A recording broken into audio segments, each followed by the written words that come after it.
فمثلا هذاك فاك الجوع مشيتي، البيك ديال اللذه هو ديك الضغمه الاولى اللي كديرها في فمك.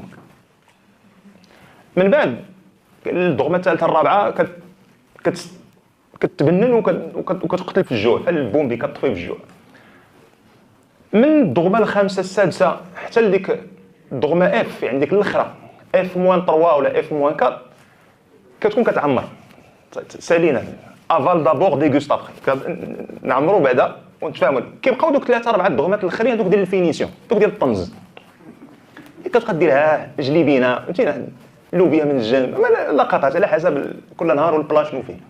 محل الشاهد هو انه من بعد كتشرب واحد الوقيته ما كتبقاش قادر تاكل، من غير مساله ديال انك عمرتي. الدليل هو انه لحيدوا داك البلا وجابوا لك الفروي، جابوا لك الفواكه، يعني كاين فين. لكن شنو اللي وقع؟ اللي حبسات اللذه، لانها داخله في واحد الخط تنازلي. في الجنه المساله مخالفه، الخط في اللذه خط تصاعدي. غتقول لي الى اين؟ غنقول لك كيف ان الله عز وجل دار الجنه لاهل الايمان رجعنا ويكون منهم، دارها الى خالدين فيها ابدا، كذلك الخط التصاعدي ديال اللذه هو راه تصاعدي فيها ابدا. المعاني الايمانيه التي يدركها الانسان في الدنيا هي هذه المعاني الذوقيه اللي الخط ديالها ديال التلذذ بالعبادات تيكون غادي في خط تصاعدي ماشي في خط تنازلي. والا لو كان عندنا المعاني الايمان غدا في خط تنازلي لكان ذلك هو الجحيم بعينه.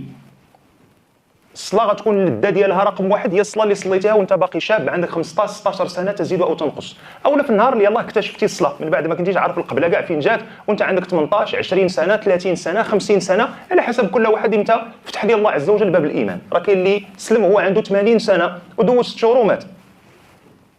فغادي تلقى باللي هذاك المعنى الايماني الاول ديال الصلاه اللي اكتشفتي فيه الصلاه هو افضل صلاه صليتها، وانت تعلم يقينا انه باللي انت غادي في واحد الحتميه ديال التنازل ديال الاحساس بالايمان. وراه الجحيم هذا كتولي كضرب تماره وانت عارف راسك راه ما بقاش الايمان غيزاد، بالعكس تحس اللذه ديالو غادي وتنقص.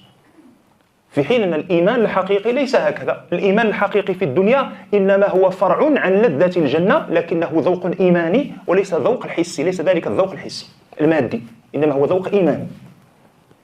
فعلاش تكلمنا على هذه المسألة هذه؟ حتى نذكر أنفسنا بأن الحديث عن المعاني الإيمانية سواء لرمضان أو للصلاة أو لصلاة الجمعة أو للحج أو للعمرة أو للصدقة أو لبر الوالدين أو للإحسان إلى الجيران أو للعموم الالتزام بطريق الله سبحانه وتعالى والسير في سبيل الاستقامة، الحديث في الإيمانيات في هذا الباب هو عموم ويدخل في عموم ذكر الله سبحانه وتعالى.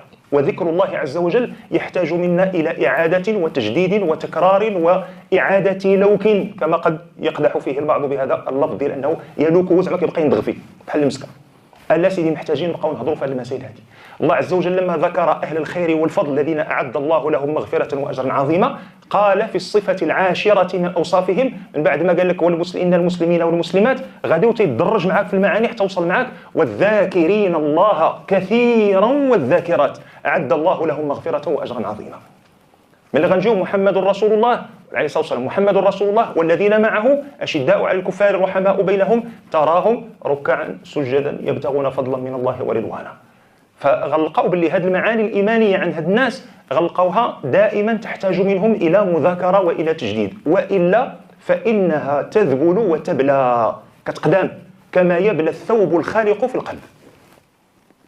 تذبل وتبلى في القلب كما يبلى الثوب الخالق على البدن. كيف هذاك الثوب لك اللبسه اللي تتلبسها اليوم وغدا وبعد غدا كتبدا تقدام الا ما رديتيش ليها البال وما قاديتيهاش وما جددتيش لبسه اخرى الى اخره، اللي توقع هو ديك اللبسه كتبدا تبلى وكتبدا تبهات وكتولي سهله انه منين ما جريتها كتبدا تقطع. فكذلك الايمان في القلب. باش النبي عليه الصلاه والسلام قالنا ان الايمان لا يخلق في جوف احدكم، يعني تيبلى تيقدام كيولي سهل يتقطع. فجددوا الإيمان في قلوبكم، وفي لفظين جاء فاسألوا الله أن يجدد الإيمان في قلوبكم. جاء بعض الروايات وإن كان يعتريها بعض الضعف لكنه لا يضر في باب الفضائل لأن ليست بالرواية الموضوعة ولا المكذوبة ولا كذا. قالوا كيف نجدد الإيمان يا رسول الله في قلوبنا؟ قالوا أكثروا من ذكر لا إله إلا الله. وكلمة لا إله إلا الله هي لا إله إلا الله، 4 ديال الكلمات لا إله إلا الله قائمة على النفي والإثبات اللي انتم كتعرفوا. لا إله إلا الله ما فيهاش شي حاجة زعما كيفاش هذه الكلمه غتجدد لي المعاني ديال الايمان؟ لا، ملي كيولي الانسان كيعرف راسو كيف تنقولوا بالدارجه كيعرف شنو تيقول. نفس المبدا بالنسبه للصلاه ونفس المبدا بالنسبه لرمضان. الحديث تحفظونه ديال الصلاه الى الصلاه ورمضان والجمعة إلى الجمعة ورمضان إلى رمضان. اش تيديروا هادو؟ كفارات لما بينهن ما اجتنبت الكبائر أو إذا اجتنبت الكبائر، على اعتبار أن الكبائر تحتاج إلى توبة خاصة. فصغائر الذنوب وكذا من صلاة الصبح لصلاة الظهر الله عز وجل راه يكفر، من الجمعة للجمعة الله عز وجل يكفر ويغفر، ومن رمضان إلى رمضان. استلهم ابن القيم رحمه الله كلاما جميلا في هذا الباب، فقال: ميزان اليوم هو الصلاة، فإذا تعدلت الصلاة تعدل ميزان يومك. وميزان الأسبوع هو صلاة الجمعة، فإذا عدلت ميزان الجمعة عدلت ميزان أسبوعك. ورمضان هو ميزان السنة، فإذا عدلت ميزان رمضان عدلت ميزان سنتك. وتيقول لك اللي بغى يعرف راسو رمضان عنده كي داز، ماشي قبل منه، من بعد منه. الأصل أن كل واحد فينا دابا في هذه البركة الصغيرة اللي بقات ديال شعبان، الله يتم باقي على خير، هذه البركة الصغيرة اللي بقات ديال شعبان هي اللي غادا تعطينا الميزان ديال رمضان اللي فات، واش داز مقاد ولا داز عوج.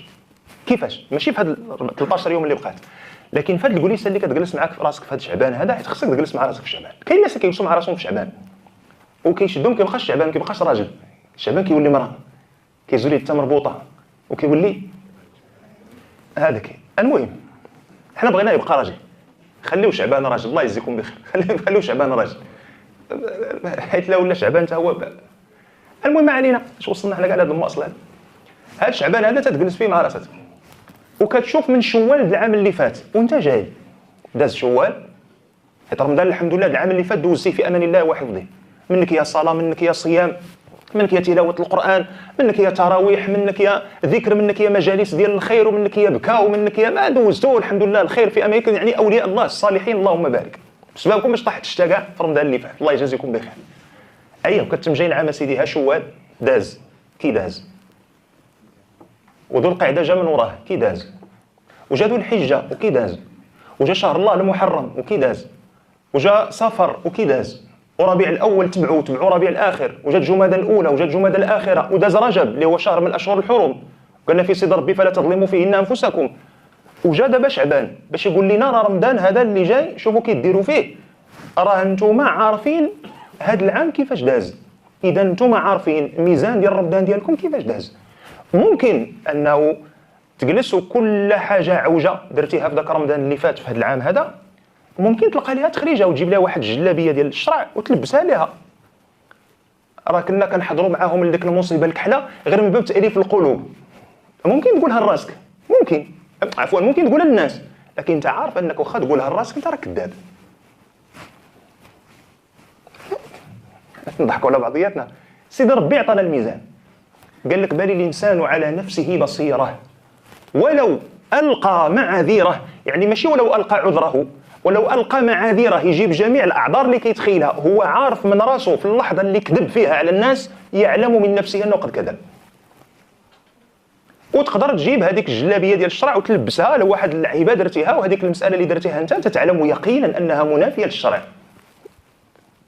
ولكن كتحاول تلقى لها واحد التوليفه غير باش تبرد على راسك انه لا راه ما خرجتش على السطر، وانت راك عارفه ماشي خرجتي على السطر، راه خرجتي على السطر وخرجتي على الورقه وخرجتي على الدفتر وخرجتي من داركم وخرجتي بيست وخرجتي واحد خرجه ما هياش، وكنتي مع دراري وبنات واحد خرجه من الوطن. لا يوريك الخرجه فيك انت، قال لك ما خرجتي خرجه عوجه، ما خرجتش على السطر.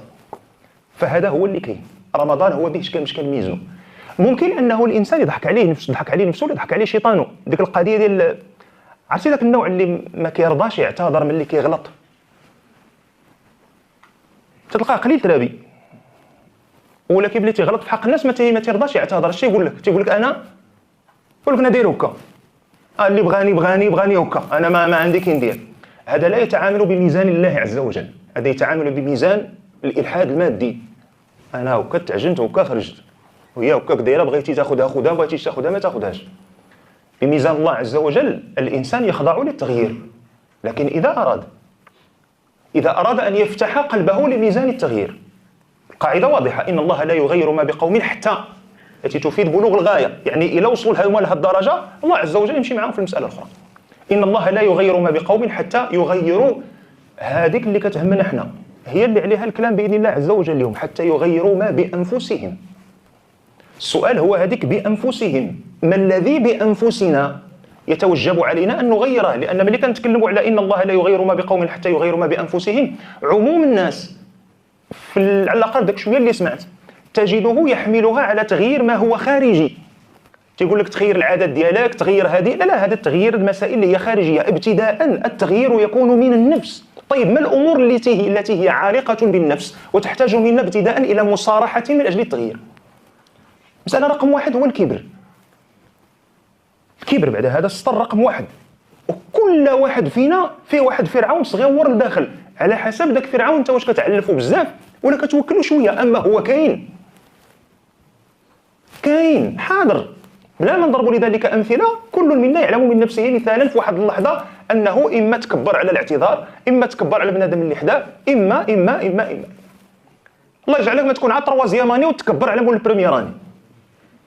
بغاو يضحكوا، لان ملي كيضحكوا داك هو الترمومتر كنعبر به، داك ولا جوج كندير ديك وكنمسح وكنعاود. كاين بغاو نضحكوا. او لا تكبر عليه على حساب اللبسه، او لا تقدر تكبر عليه وهذا هو الاقبح، تكبر عليه من جانب التدين، تكبر عليها لانك انت بالحجاب وهي باقه، او لا تكبر عليه لانك انت باللحيه وهو باقي. ما تهضر على اللحيه في البحريه شويه لاباس. المهم ما علينا، انا ما على بالنا داخل خارج شغلكم هذا.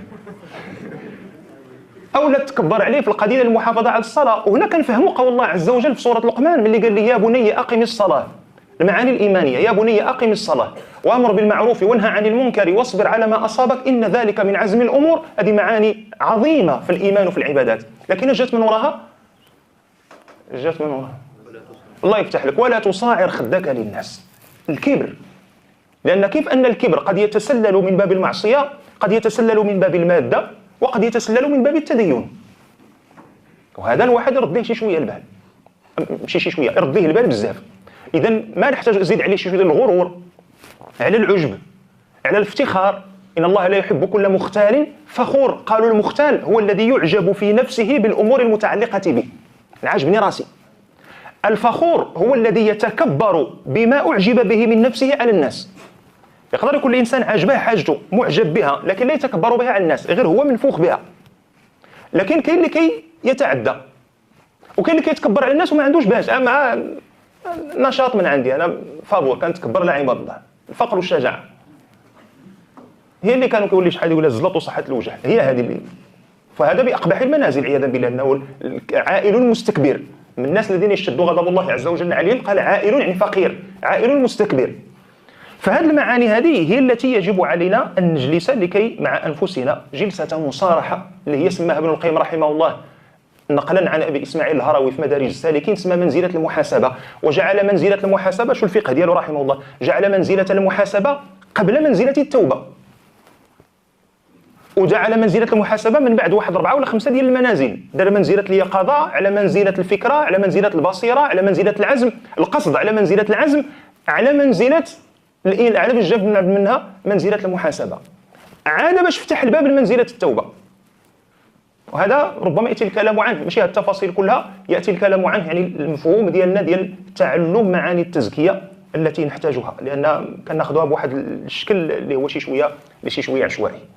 فكلامنا عن رمضان وعن قضية ضبط البوصلة هو حديث عن إعادة مفهوم الآخرة إلى مركزية حياتنا. وسط العام كنكونوا، باش ما نقولش كنكونوا إن صح التعبير شوية راخفينها، طالقين بوامور وغاديين في الهبطة. اللي جات في الطريق هي هذيك، ما جاتش في الطريق هي هذيك، ضرب تزقل ما على بالك شايف، فهمتيني. مرات تشد في السلام قاد، مرات تشد فيها عوجه، مرات دير، مرات تشوف هكا، مرات تشوف هكا، مره كاع مره هكا. المهم علما انه انت تعلم ان الله عز وجل يراك، لكن حجوب الغفله كتكون قويه. رمضان من شأنه في القضيه ديال اختاروا الاخوه في العنوان ديال ان يضبط لك البوصله، من شأنه ان يعيد تعظيم شرع الله عز وجل في قلبك. داكشي سيدي ربي من اللي قالنا في الحديث القدسي، قال كل عمل ابن آدم له إلا الصوم فإنه لي وأنا أجزي به، على تفصيل مما ذكره أهل العلم. قال لك أصلا كل الأعمال الأصل أن تكون لله عز وجل. بما في ذلك الصيام، فلما اختص الصيام عن غيره؟ فذكروا كلاما لا يتسع المقام لبسطه، اللي كيهمني منه نقطة واحدة، هو أنه ملي كتكون في رمضان كتكون في البيت بوحدك، أو لا كتكون ربما في الغرفة ديالك هنا مثلا في المدرسة بوحدك، في المعهد كتكون بوحدك في الغرفة، والصهد بعد مرات تدقلقيله، وانت يلاه جاي داخل دماغك غادي تطرق بالشمس، وكاين الماء محطوط القرعة الماء وباردة، أقصى ما كتقدر دير دير على يديك حتى كتبرد يديك، عرفتي ديك اللقطه باش كتحس وجهك بحال كيدير ديك هادي، كتبدا دير بحال كتبرد في وجهك وما تقدرش تشرب. حنا كندويو على نفس الشخص اللي كان جاي هابط بوامور في العقبه، اللي كان جاي غير طالق هاد الساعه، كيوصل عليه رمضان في بعض الاحيان تجده لا يصلي، وهذا من الامور اللي شي شويه ما كتبغيش تفهم الناس اللي عندهم 7 ريال العقل، هي شويه عندهم 7 ريال العقل ما كتبغيش تفهم ليه هذه القضيه هذه. كيقول لي مسلم اركان الاسلام 5، الاولى الشهادتين، الثانيه ما تخلعوناش، نعاودوا من الاول، الف باء اسلام، اشهد ما تخلعوناش. الركن الثاني هو اقامه الصلاه، الركن الثالث الى عندك باش ايتاء الزكاه، الركن الرابع صوم رمضان. هذا تتلقاه دار القفز طولي وتلاح في الركن الرابع ويعظمه تعظيما غريبا،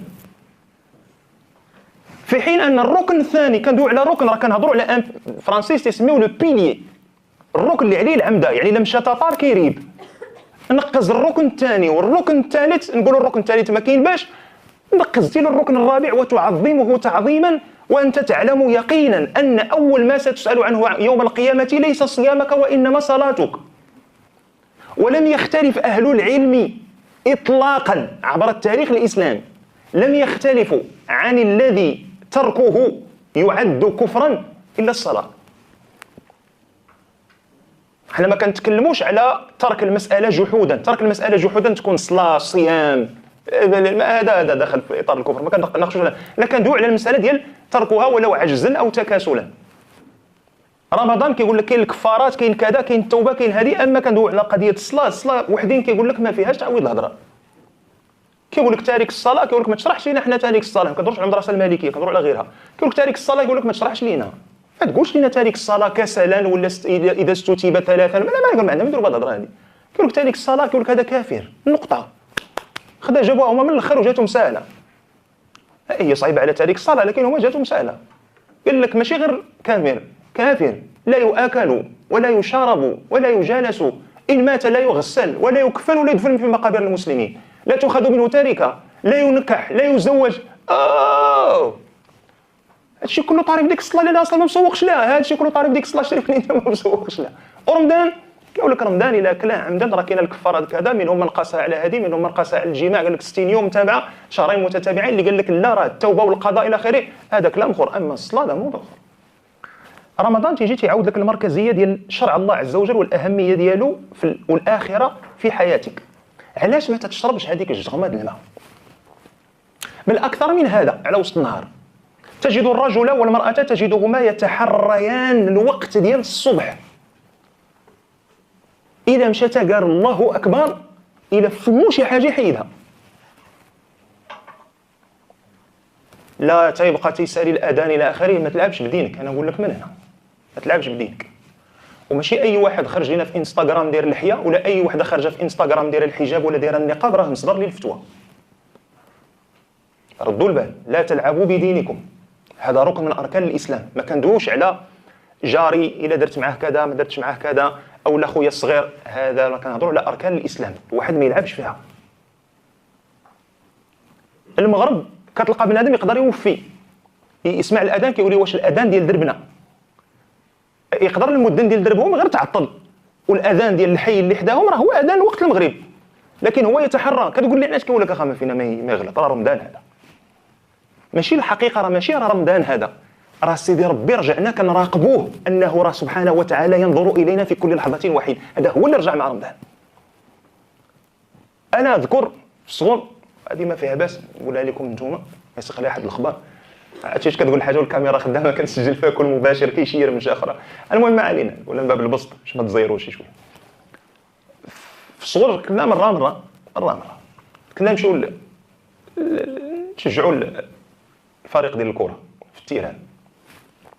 طبعا التيران عباد الله ما كتمشيش تخرج السلكه، نكونوا واضحين. التيران اللي كيحلل كيغوت، اللي مسكين مبتلى بالتدخين راه كيدخل، اللي مبتلى بالمخدرات كاع تيكمل المخدرات، اللي جاي مصوب من برا وتيدخل ما فيه ما يتبرز في الباب وداك الشيء عنده جديد مزير كيكمش ليه داك الشيء كيقضي غرض وتيدخل اوفر فلو. المهم ملي كندخلوا كذا طبعا ملي عباد الله كيبداو يتهزوا كثير شي تلقاو الغريمين في الدار البيضاء راه كيوليو شرف الله مقامكم الجمهور كيولي كيتساب، كيوليو كاين الناس تيتعايروا كذا. لكن في رمضان ملي شي واحد كينوض كيبدا يغوت وتيخرج شي كلمات العيب من فمو، دابا ما عرفتش انا كنهضر معكم على ما لا يقل على واحد 30 سنه شرفت بضع و30 سنه، يعني واحد عدد كبير فيكم هنايا لسنين ربما الاساتذه، عدد كبير فيكم باقي ما تولدش اصلا، وكاين ربما كاع شي وحدين اللي والديهم باقي كاع ما كيفكروا بالزواج ديك الساعه هذيك داو 30 سنه. فكان ملي كيبغي شي واحد يقول شي كلمه العيب ولا حاجه، هذاك الكاري كله اللي داير به ديال الجمهور كله ينتفض في وجهه، كيقول لي تجمع راه رمضان هذا. نفس الاشخاص السيمانه اللي من قبل كان شعبان،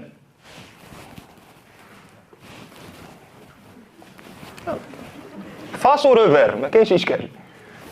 4 سيمانات من بعد غيجي شوال، فاس وروفير، لكن رمضان بوحده. فهاد المساله هذه اول شيء يضبطه معك رمضان، بل يساعدك في اعاده ضبط تحقيق سيرك الى الله عز وجل. البوصله اللي كنتكلموا عليها ماشي البوصله اللي كتانديكي لك لو نور، هذه البوصله اللي كتانديكي لك الطريق لعند سيدي ربي، طريق الله اللي انت في كل صلاه كتطلب ان سيدي ربي يهديك ليها، اهدنا الصراط المستقيم. باش تمشي مقاد في الصراط المستقيم تيجيو عندنا امور وسط العام تيخرجونا، وان هذا صراطي مستقيما فاتبعوه ولا تتبعوا السبل فتفرق بكم عن سبيله. حنا وسط العام تستهوينا تلك السبل، مره نجروا هنا مره نجروا هنا مره نجروا هنا، لكن رمضان تيجي باش تيسهل عليك مجموعه من الامور. راه ماشي غير كندوزوا به الوقت ذاك الحديث ديال اذا كان اول ليله من رمضان فتحت ابواب الجنه فلم يغلق منها باب، وغلقت ابواب النار فلم يفتح منها باب، وصفدت الشياطين ومردت الجن، ونادى مناد من قبل الله عز وجل أن يا باغي الخير أقبل ويا باغي الشر أقصر، ولله عتقاء من النار في رمضان وذلك كل ليلة. وجاء في الحديث الآخر إن الله يعني افترض عليكم، أو قال كلمة صلى الله عليه وسلم نحوها، افترض عليكم يعني صومه، كيتكلم على شهر رمضان، افترض عليكم صومه وقيام ليله، يعني جعل قيام ليله سنة إلى آخره، إلى أن قال صلى الله عليه وسلم وفيه ليلة من حرم أجرها فقد حرم. النبي عليه الصلاة والسلام إلى أي حالة وإلى أي درجة وإلى أي حد الأمور ميسرة للمسلم في شهر رمضان، أنه النبي عليه الصلاة والسلام قال لنا رغم أنف، يعني قمة الشمتة والغبن والإحساس بالخسارة، رغم أنف امرئ أو رغم أنف رجل أدركه رمضان ثم انسلخ منه ولم يغفر له. كيقولوا بالدارجة يعني فحال باش كيكون عندكم مثلا شي موديول والأستاذ قال لكم شوف راه غادي نعطيكم واحد 20 سؤال غتبريباريوها، الامتحان غيكونوا فيه 5 الأسئلة، هذوك 5 الأسئلة غنعزلها من دوك 20 سؤال. صاحبك ملي كيكون خدام جالس تيبريباري وكيكورد الى اخره تيقول لك راه اش قال لنا استاذ واش قال لنا، اش كيزيدك من وراه، كيقول لك علي ما بغاش، ها اللي ما بغاش يفاليدي، عطاك 20 سؤال وقال لك غنعزل لك 5 من دوك ال20، والاستاذ انت تعلم انه ثقه، ماشي داك اللي كيقول لك معطيكم 20 سؤال 5 الاسئله نعطي لكم من دوك ال20، كيمشي هو كيجبد لك واحد السؤال لا تجيب واحد العين ما عندهاش، لا احنا انت تعلم من ذاك الاستاذ انه ثقه، والاصل الاستاذ انه يعني نحن نربأ بالاساتذه انهم يكونوا كيديروا مثل هذا التصرف، لان هذا التصرف لا هو انساني ولا بيداغوجي ولا اسلامي ولا والو، فقلب لي شي ريجستر اخر ما عنديش. فنفترضوا ان هذا الاستاذ دار معك هذه المساله وانت تعلم منه انه ثقه وانه صاحب الكلمه، الا مشات قال واحد الكلمه يفي بها وكذا الى اخره، كيقول لك صاحبك غير اللي ما بغاش يفاليدي، مع القياس مع وجود الفارق نفس المبدا، غير اللي ما بغاش، بحال النبي عليه الصلاه والسلام كيقول لنا راه غير اللي ما بغاش سيدي ربي يغفر ليه. هذا هو شيء قليل من رمضان، قال لك من صام رمضان ايمانا واحتسابا غفر له ما تقدم من ذنبه، مبدا الاحتساب. من قام رمضان ايمانا واحتسابا غفر له ما تقدم من ذنبه. من قام ليلة القدر إيمانا واحتسابا غفر له ما تقدم من ذنبه. رمضان علاش قلنا فرصة لضبط البوصلة؟ أن هذه نقطة أخرى نبغي نشير لها من غير إعادة المركزية لتعظيم شرع الله سبحانه وتعالى وتعظيم مراقبة الله سبحانه وتعالى في رمضان، باش من بعد كيبقى الإنسان يعظم أمر الله سبحانه وتعالى كيف كان داير في رمضان. المسألة الثانية هو القضية ديال معرفة حقيقة النفس. ملي قال لنا النبي عليه الصلاة والسلام وصفدت الشياطين ومردت الجن، ذكر أهل العلم كلاما في القضية هذه. هل هذا التصفيد بمعنى أنه فعلا تيتسلسلوا تسلسل مادي خاص بهم هما بطريقتهم هما تيتسد عليهم؟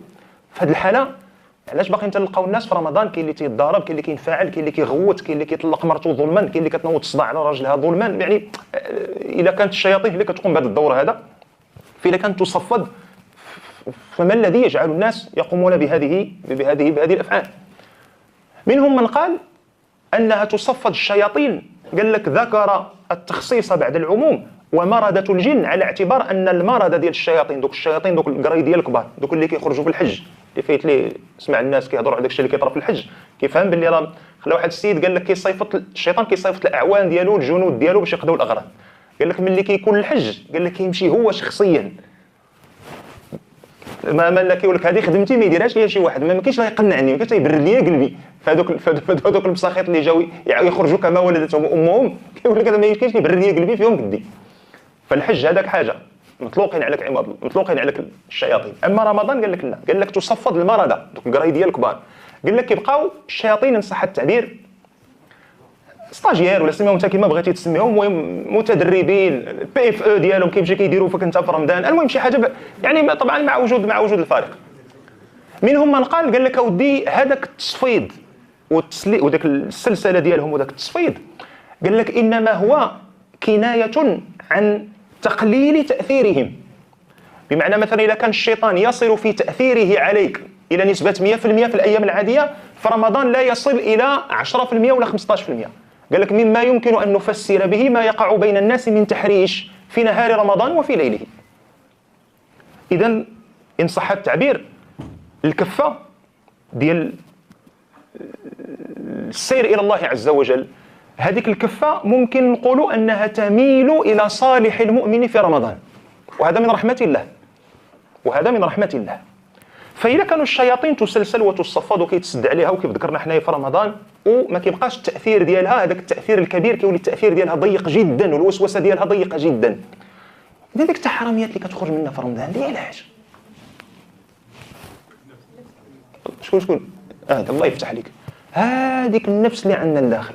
رمضان فرصة كما ذكرنا في النقطة الأولى لإعادة مركزية الآخرة ومراقبة الله عز وجل في حياتنا. هذه وحده. كي قلنا كتكون الماء حداك، الماكله حداك، كل شيء حداك، ما تقدرش تقرب ليه. علاش؟ الصيم. شكون اللي كيراقبك؟ حتى واحد، الا الله سبحانه وتعالى. كتبغي تقول شي كلمه ما هياش كتفكر بلي راك صايم، في حين الايام الاخرى كي قلنا فاسو لو فير. كتبغي دير شي تصرف ما هوش، بل الناس مساكن كتلقاهم الله يصلح الحال، الله يعافي الجميع، الله يعافي الجميع. تتلقاه مبتلى بالتدخين وبالمخدرات. يعني راه داخل في الحرام فاس قد، ومع ذلك ما يقدرش يدخن في نهار رمضان. يقدر في الافطار مسكين ياكل غير 2 تميرات ضغيمات الخبز وكذا الى اخره، ويبان لك خارج طاج كيقلب على شي بلاصه اللي يمشي يكمي فيها قهوه ولا السطح ولا الدوره ولا كذا. صحيح مسكين راه صام على ما احل الله ثم افطر على ما حرم الله، لكن عنده نوع تعظيم لمركزيه الاخره، لانه كيقول لك سيدي ربي تيشوف فيا في ديك اللحظه. هذا المعنى هو الذي يجب علينا أن نستثمره. حنا كنعيشوا، هذا هو الإشكال. نحن نعيش هذا المعنى، الذي نحتاجه هو أن نستثمره بعد رمضان. كيف كتقول راقبة سيد ربي، وهذا نتكلموا عليه إن شاء الله، على ذاك النوع انفصام الشخصية اللي عندنا ما بين نهار رمضان وليل رمضان. نادم غير كيسمع ديك وكلوا واشربوا حتى يتبين لكم الخيط الأبيض من الخيط الأسود من الفجر، عرفتي اش كيديروا بديك وكلوا واشربوا؟ طغيان المبين. إلا دوينا غير على الحلال المباح. اما راه شحال من واحد الكليب فيديو كيتسنى ورا المغرب، الزهو كيتسنى ورا المغرب، الدريه كضحك كتسنى ورا المغرب. راه شي وجوه ضحكوا خلعوني. راه نشرب اخويا كاس ديال الماء. لا الغرض ما بغيناش نخلعوكم، ولكن عاوتاني ما تخلعونيش انتوما. اللهم صل وسلم عليك يا سيدي رسول الله. فقلنا النقطة الأولى هي هذه، إعادة المركزية لمراقبة الله سبحانه وتعالى في حياتنا. النقطة الثانية اللي تقول عليها ديال الشياطين وكذا هي نقطة معرفة النفس.